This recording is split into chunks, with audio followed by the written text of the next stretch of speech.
Un Buick et un produit Dodge.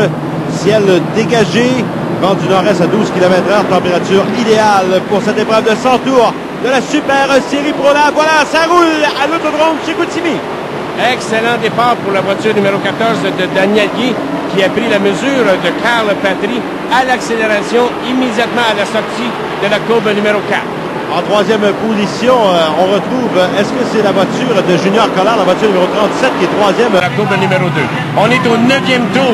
Étienne Boudreau, suivi de Carl Patry, et on voit en troisième position Louis Vachon.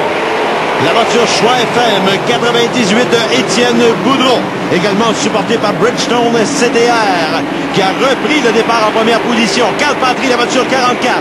Louis Vachon, le 71. Le 14 et Daniel Guy. Et surveillez bien en cinquième position, Donald Tige, le 80. Sixième, le 11, Steven Boissonneau. Mais là, il y a une lutte de titans qui s'annonce pour cette finale de 100 tours. On a vu une très belle manœuvre de Carl Patry. Il est allé complètement à l'intérieur aussitôt qu'il a pris la mesure de Louis Vachon. Alors maintenant, Carl Patry avec la voiture Canadian Tire est en première place, suivi de Étienne Boudreau. Daniel Guy avec sa Dodge Avenger est en troisième position et immédiatement derrière, la voiture 71 de Louis Vachon. Louis Vachon qui tente de contenir les efforts répétés de la voiture numéro 80 de Donald Tige qui est à l'extérieur pour la quatrième position. Mais là, ça se resserre de plus en plus à l'avant du peloton. Carl Patry a beau être le meneur de cette épreuve, mais regardez Daniel Guy, la pression qu'il met immédiatement derrière. T'es en train d'aller à l'extérieur? Non. Dans le virage numéro 3, a fait une petite manœuvre pour aller à l'extérieur, mais s'est révisé à la dernière seconde et a pris place à l'arrière de Carl Patry. Voilà Donald Tige qui s'est glissé maintenant en troisième position. Mais là, il y aura toute une lutte dans les prochains tours. Alors que Daniel Guy tente encore une fois la même manœuvre à l'entrée du virage numéro 3. S'est pointé un petit peu à l'extérieur et revenu à l'intérieur. Ben, ça va au 15e tour avec Carl Patry, le 44, le 14, Daniel Guy. On est côte à côte à l'entrée du virage numéro 1. Surveillant la scène de près en troisième position, c'est Donald Tige, la voiture numéro 80. Le voilà à la hauteur de Daniel Guy maintenant. Oh, ça se resserre pour la deuxième position.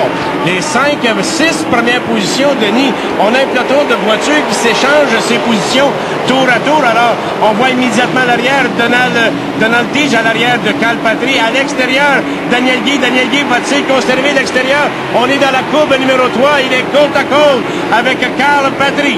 Carl Patry qui en a plein les bras maintenant, alors que Donald Tige lui a tenté de se pointer à l'intérieur. Dans le virage numéro 1, côte à côte, le 44 et le 14. Carl Patry, Daniel Guy. Donald Tige relégué au troisième rang. Le voilà qui tente d'aller maintenant, de forcer l'intérieur à l'entrée du virage numéro 3.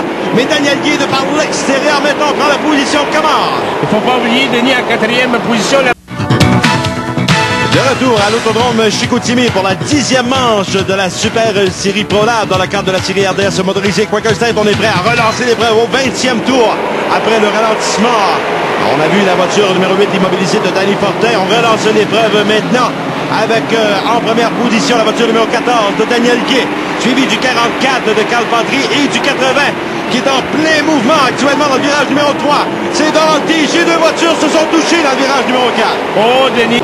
Et maintenant, on est habitué. Oh, dérapage! Oh, le meneur qui est impliqué, Daniel Guy, avec Donald Tige. On a ouvert la porte à Calala. Oh, qu'est-ce qui s'est passé à cet endroit? Il y a plusieurs voitures impliquées. Richard Marchand, le 1. Regardez la sortie du virage numéro 2.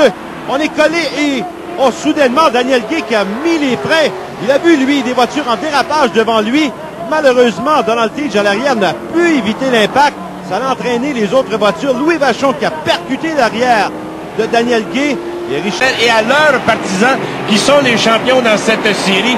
Daniel Guy, la voiture 14, et maintenant à l'intérieur, Donald Tige. On voit Régent Blanchette qui, oh là là, a été complètement à l'extérieur. Oh, Donald Tige, très belle manœuvre. Il prend la première position, suivi de Daniel Guy. On est allé à 3 voitures de la 14, mais là, il y a de la pression immédiatement derrière lui, la voiture numéro 44 de Carl Patry. Alors, d'une lutte à finir entre la deuxième et troisième position. Une très belle compétition entre Daniel Guy et Carl Patry.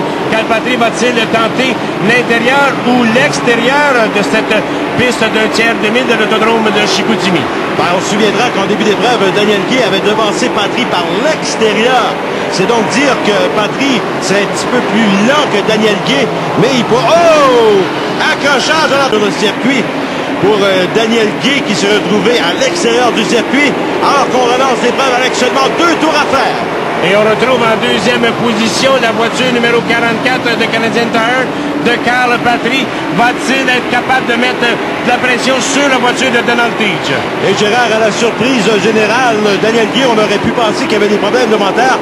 Il semblerait que ce soit un boyau qui se soit détaché pour expliquer son dérapage. Il est de retour en piste pour compléter l'épreuve alors qu'on a agité le drapeau blanc. Le dernier tour pour le meneur Donald Theetge, la voiture numéro 80. Est-ce que Carl Patry pourra conserver sa deuxième position? Donald Theetge qui remporte une 6e victoire depuis le début de la saison. Donald Theetge qui complète devant Carl Patry. Danny Fortin, 3e. René Blanchet. Daniel Guy complète le premier groupe de 5.